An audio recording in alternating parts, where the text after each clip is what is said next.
Will these TBR cards help me find my next favorite book or total disaster? Let's find out what I will be reading in the month of January. First things first, let's talk about the books that were picked in the month of December. So in total, we had picked 5 books and I did read one of them. Look at me, I did a thing.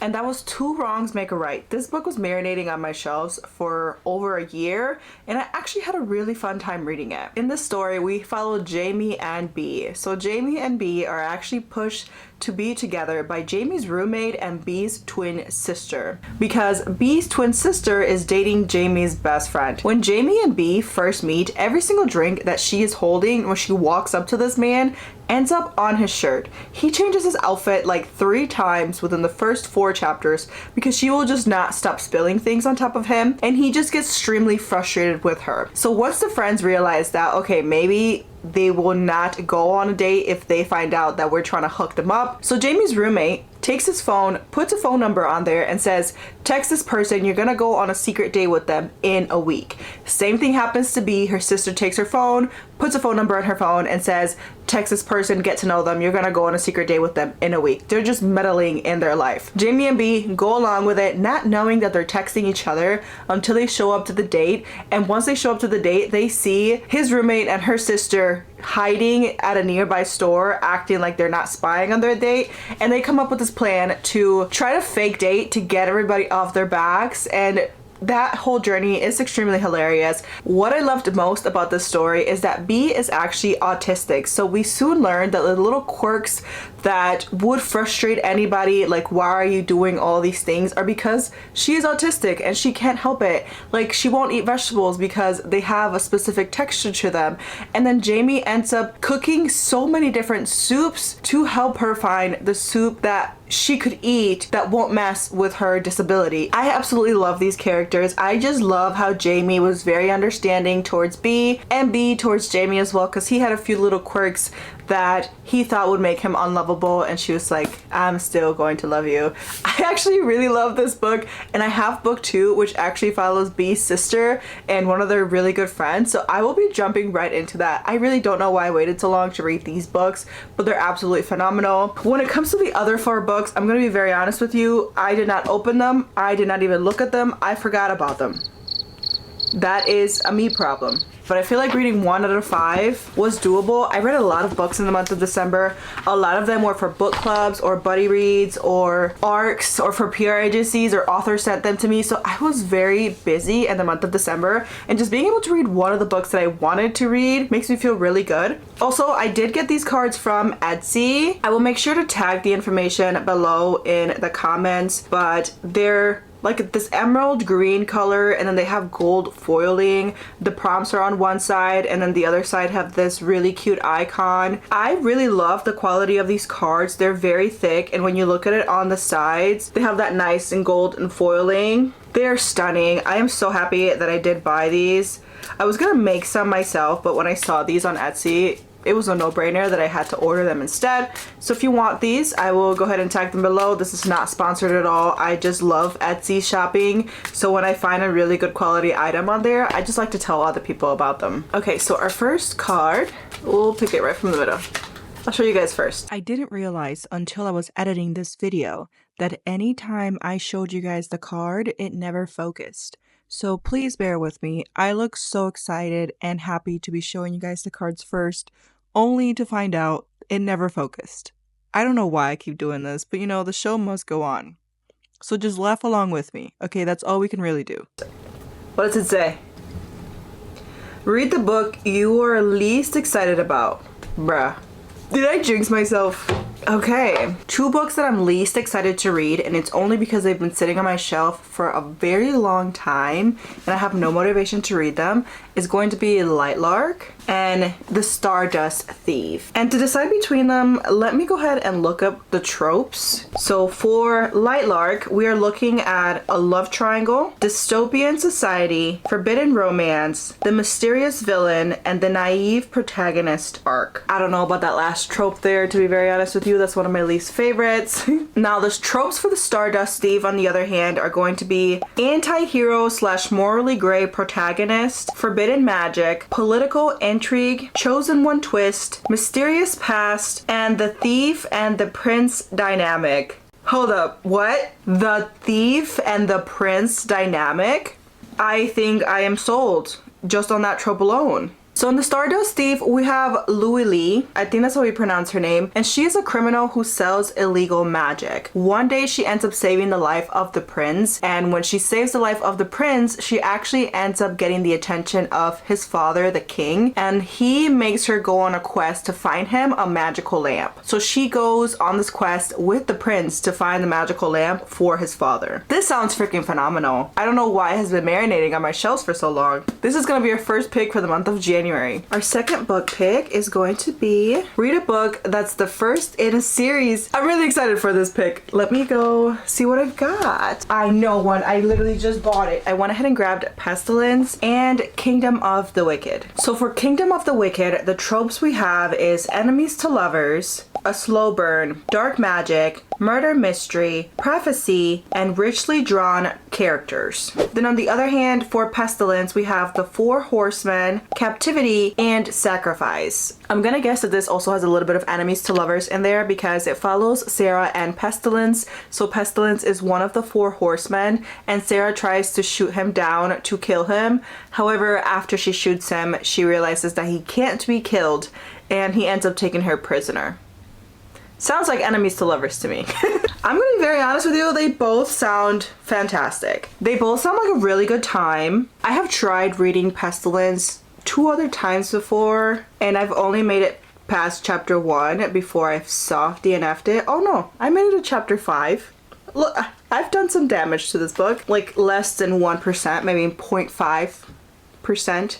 So I think we're gonna pick Pestilence just so I can read this entire series. I do own the full series, so there's really no reason why I would be putting it off. So our second winner is going to be Pestilence. I can't even tell you how many times I've tried reading Pestilence. Seriously, I've had Pestilence on my shelves for an entire year because I got that as a Christmas gift last year. Last Christmas, I would say.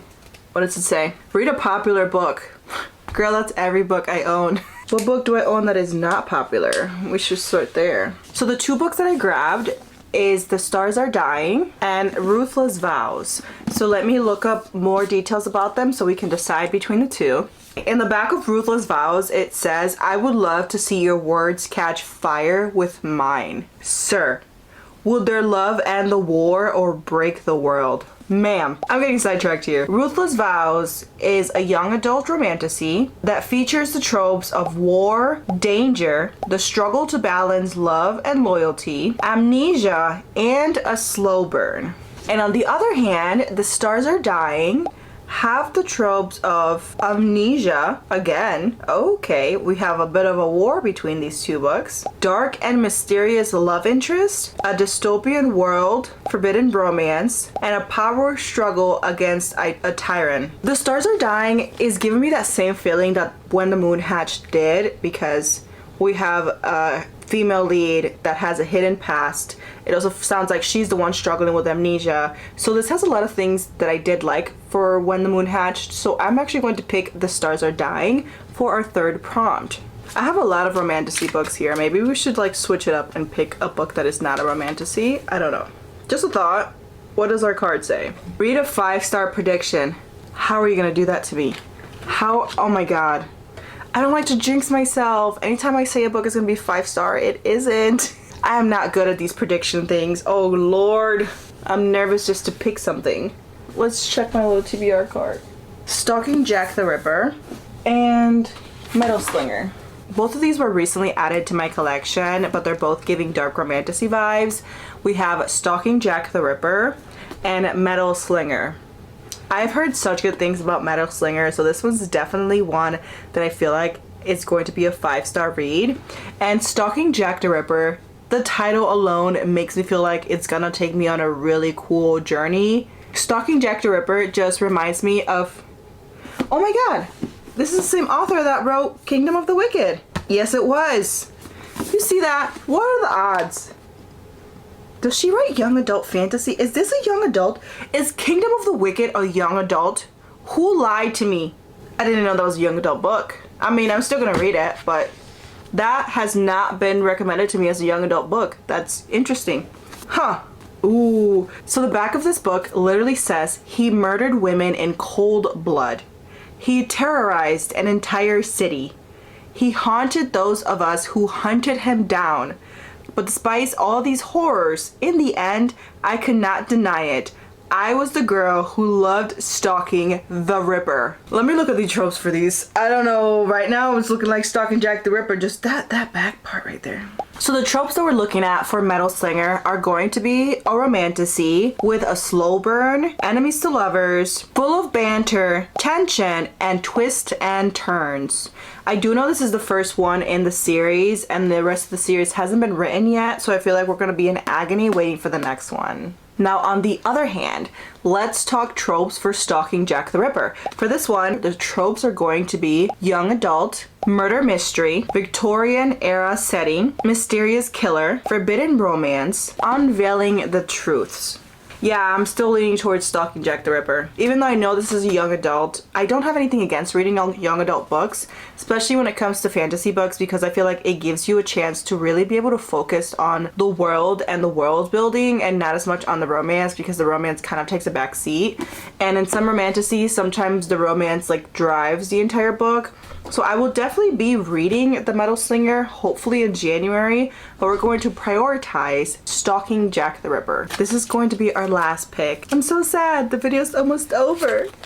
That was backwards. Read a romantasy! Read a romantasy! Say less, what do you mean? I mean, Metal Slinger is still sitting right next to me, so I could pick this one. Would that be cheating? No, right? No. Oh. This is a romantasy. So a romantasy that I do want to read besides Metal Slinger, we already went and covered all the details for this one, so I feel like we don't have to do it again. But another one is Servant of Earth. So I recently picked this one up as well, and it is a romantasy. And a little snippet of the back says, in the underground Fey realm, only the strongest and most ruthless have power. But a young human woman forced into a life of servitude is about to change everything. The reason I picked this up at the bookstore was because in the front it says 6 deadly trials, 0 room for errors. I am a sucker for deadly trials. Some of my absolute favorite books have had deadly trials. There's just something about them.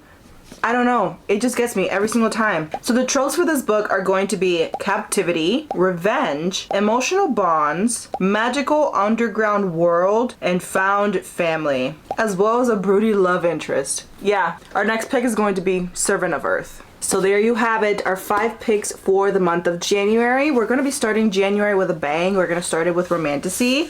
Quick recap, we just picked this one, Servant of Earth. Then we have Stalking Jack the Ripper, The Stars Are Dying, Pestilence, and The Stardust Thief. Someone's in trouble. Please let me know in the comments, what did you set your reading goal for the year 2025? I have yet to set mine. I kind of want to set it for the same number that I did last year. I feel like that would be reasonable. Or do I want to push myself? I don't know. So let me know in the comments.